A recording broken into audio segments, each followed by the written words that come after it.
A beer in Patong now costs the same as a beer in London. A room on Koh Samui in high season costs more than a room in Barcelona. A sunset dinner on the PP Islands costs more than dinner in most European cities. Thailand, for decades the definition of a cheap destination, has quietly become something else entirely in certain parts of the country. But here's the thing. Thailand has not changed. The tourist parts of Thailand have changed. And the tourist parts of Thailand are not Thailand. This episode is about the two Thailands that exist simultaneously right now in 2026, and exactly how to find the one where your money still goes as far as it did 10 years ago. So what's really changed in Thailand? Well, in 2024, the country welcomed over 35 million international visitors. That's a huge number, getting close to pre-pandemic levels. And when you squeeze that many people into a few popular spots, you know what happens? Prices go up. In the famous tourist zones like Phuket, Koh Samui, Central Bangkok, and the Gulf Coast resorts, prices have jumped. A hotel room that was maybe 600 baht a few years ago could now easily be 900 or even 1,200 baht. Those amazing little street food stalls. Many have been replaced by restaurants with English menus and tourist-focused pricing. Even getting around has changed, with local Songthaews giving way to taxes where you have to negotiate the fare. This tourist inflation is very real. If you visited 5 or 6 years ago and go back to the same places today, you'll feel the difference in your wallet. But here's the key. This price hike is mostly happening only in the tourist hotspots, which are just a tiny part of this beautiful country. There are effectively 3 Thailands operating simultaneously right now. The first is the tourist economy, Patong Beach, Bangla Road, the Full Moon Party, the PP Islands, Koh Samui Road. These places exist in a parallel economic universe, where prices are set by what a European or American visitor will pay without questioning it. The food is fine. The accommodation is comfortable. The experience is pleasant. And the price is somewhere between 2 and 5 times what the same thing costs 20 kilometers away from any tourist zone.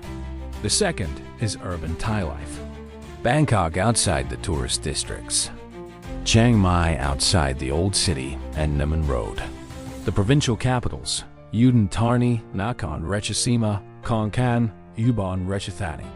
These cities have international standard amenities, good restaurants, and modern accommodation, and prices that are 30 to 50% lower than the tourist economy. Foreign visitors who end up here are usually either expats or travelers who have done their research. The third is provincial Thailand. The small cities and towns, the agricultural districts, the lake shores and mountain villages that make up the vast majority of the country's actual land area. Here, the tourist economy does not exist in any meaningful form. Prices reflect what local people earn and spend. A meal costs 40 to 80 baht. A room costs 250 to 400 baht. A day of transport will set you back a couple of hundred baht if you rent a motorcycle. So, let's break down what these 3 different Thailands actually cost, side by side. First, a night's accommodation. On Patong Beach during high season, a basic air-conditioned room will set you back 900 to 1,500 baht. But just 40 minutes away in Phuket town, a similar room costs only 400 to 600 baht. Head up to a provincial city in northeast Thailand, and a clean, air-conditioned room is just 250 to 400 baht. Now, let's talk about food. On Bangla Road in Patong, a plate of pad thai can cost 180 to 250 baht. In Phuket town, that same dish is 60 to 80 baht. And at a market in the northeast, a full breakfast of grilled chicken, sticky rice, and papaya salad is only 40 baht. Yes, 40. Finally, transport. A short tuk-tuk ride in Patong costs 150 to 200 baht. A shared Songthaew across a provincial city is 20 to 30 baht. A motorcycle rental for a whole day in a rural area, 200 to 250 baht. So, A daily budget in tourist Thailand might be 2,500 to 4,000 baht for a comfortable trip. But in provincial Thailand, you can have a similar quality experience for just 700 to 1,000 baht a day. The difference is just staggering. Want to know Thailand's biggest travel secret? It's not an island or a hidden beach. It's the entire northeast region, known as Isan. This place covers about a third of the country and is packed with incredible landscapes, a unique food scene, and amazing history. So why haven't you heard more about it? Well, Isan has historically been the least visited region by international tourists. There are no beaches, and while its temples are stunning, they're not famous worldwide. The food is legendary, but its bold, fermented flavors can be an acquired taste for first-timers. But here's the magic. Because mass tourism hasn't arrived, everything operates at local prices. Guest houses, markets, restaurants, they're all priced for local people. You get to step back in time to an economic reality that the southern resorts left behind long ago. Take Songthaew province, for example. Imagine a lake that turns pink every winter, a market where a delicious breakfast costs about $1, and hiking trails in a national park that are all yours on a weekday. You can have a complete, comfortable experience here for less than $30 a day. Isan is the real deal, an authentic adventure waiting for you. Thanks for watching, and don't forget to subscribe for more hidden gems. Let's talk about northern Thailand, a place that's still seriously underpriced. You've got two different worlds up here. The tourist economy of Chiang Mai and the authentic rural life in the surrounding provinces. The price difference between them is massive. Even within Chiang Mai, there's a split. The Old City and Niman Road are built for tourists, and the prices show it. A coffee there can set you back 120 to 180 baht. But walk just 3 streets away from the main drag, and that same coffee drops to 40 or 60 baht. It's a difference you feel in your wallet immediately.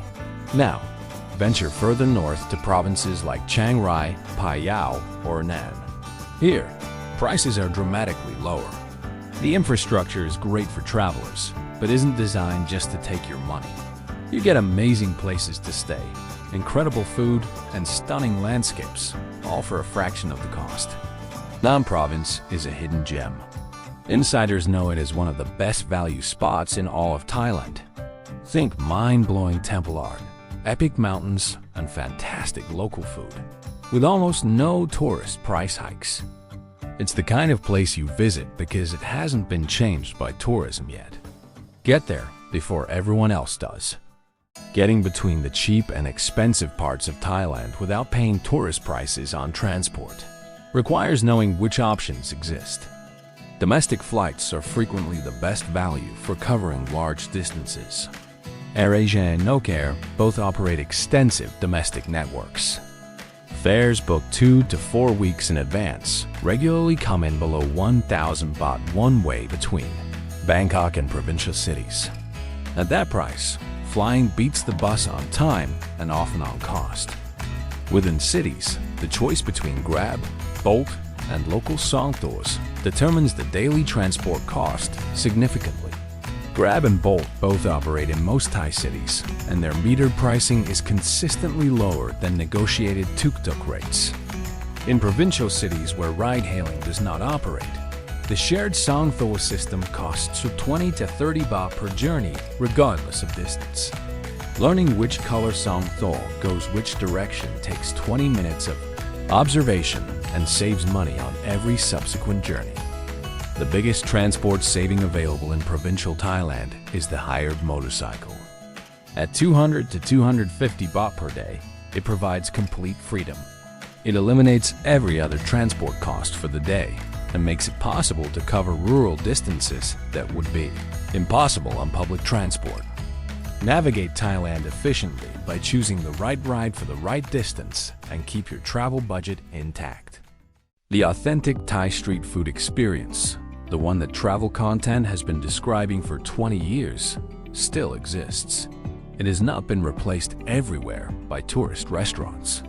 But finding it now requires moving away from the tourist corridors. The morning market is the single most reliable indicator of genuine local food pricing. Every Thai city has one. It operates between 4:30 and 8 in the morning, and it is finished before the tourist day has started.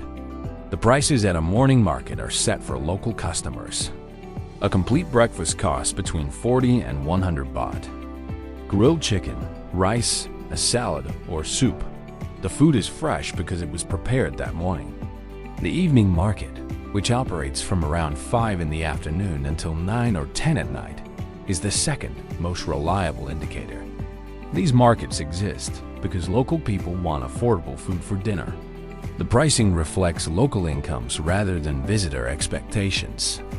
The signal that a market or food stall has shifted to tourist pricing is straightforward to read. English menus with photographs. Prices written in a size a tourist can read from a distance. Staff who approach and attempt to attract customers. Authentic local food stalls do none of these things. Authentic vendors don't need to because their customers already know what is available and what it costs. Several apps and platforms make it significantly easier to access local Thai pricing rather than tourist pricing. For accommodation, Agoda has the most comprehensive database of Thai guest houses and small hotels, including many properties that do not appear on Booking.com or Airbnb. Filtering by guest reviews rather than star rating and sorting by price low to high reveals the local accommodation economy. For transport, Grab operates in most Thai cities, and its prices are metered and transparent. In cities where Grab does not operate, the Lampreya and Citron apps cover ferry routes at official prices. For long-distance buses, the Transport Co app books official government bus tickets at fixed prices for routes across the country. For finding markets and local food, the Google Maps review system is more useful because local Thai users review in Thai. A food stall with 400 Thai language reviews and a 4.6 rating is almost certainly serving local customers at local prices. A restaurant with reviews primarily in English, German, or Russian is almost certainly priced for visitors. Here's what a realistic budget looks like for each of the 3 Thailands in 2026.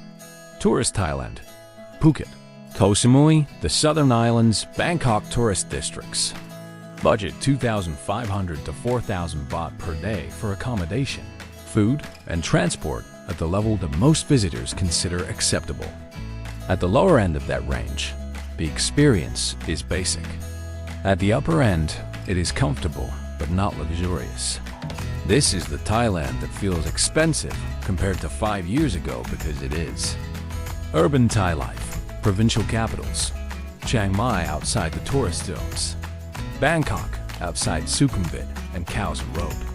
Budget 1,000 to 1,800 baht per day for a comfortable experience with good accommodation, good food, and reliable transport. This is the Thailand that most longer-term visitors end up in once they start looking past the obvious destinations. Provincial Thailand, Isan, the northern hill provinces, the rural districts of every region. Budget 600 to 1,000 baht per day for a complete experience including accommodation, food, transport, and any entrance fees. This is the Thailand that is still operating on the economics that made the country famous as a budget destination. It requires more effort to find and navigate. The effort is paid back immediately in both cost and authenticity. Thinking about budget travel in Thailand? You don't need a total trip overhaul. Just a few smart shifts can make a huge difference. Instead of staying right in the tourist hotspots, try a neighborhood just outside. On Phuket, think Phuket Town, not Patong. In Bangkok, check out Ari or On Nut instead of central Sukhumvit. You're still close to everything, but your daily costs can drop by 30 to 50%. And food? Ditch the tourist restaurants and hit the local morning and evening markets. This one change can cut your food bill by 60%. And honestly, the food is often way better. For getting around, use Grab or the local Songthaews instead of haggling with tuk-tuks. Finally, Add a provincial destination to your itinerary, like Narn or Sarkanakang. You'll get an amazing, authentic experience for a fraction of the cost. Small changes, big savings. So there you have it. Our journey through Thailand has come to an end, but hopefully yours is just beginning. As you can see, traveling on a budget in Thailand isn't about missing out. It's about gaining more. It's about eating where the locals eat, traveling how they travel, and seeing the country through a more authentic lens. These small, practical shifts don't just save you money. They make your trip more sustainable and deeply connect you with the real spirit of Thailand. It truly enhances the entire experience. Thanks for watching, and I can't wait to see you on the next adventure. Don't forget to like and subscribe.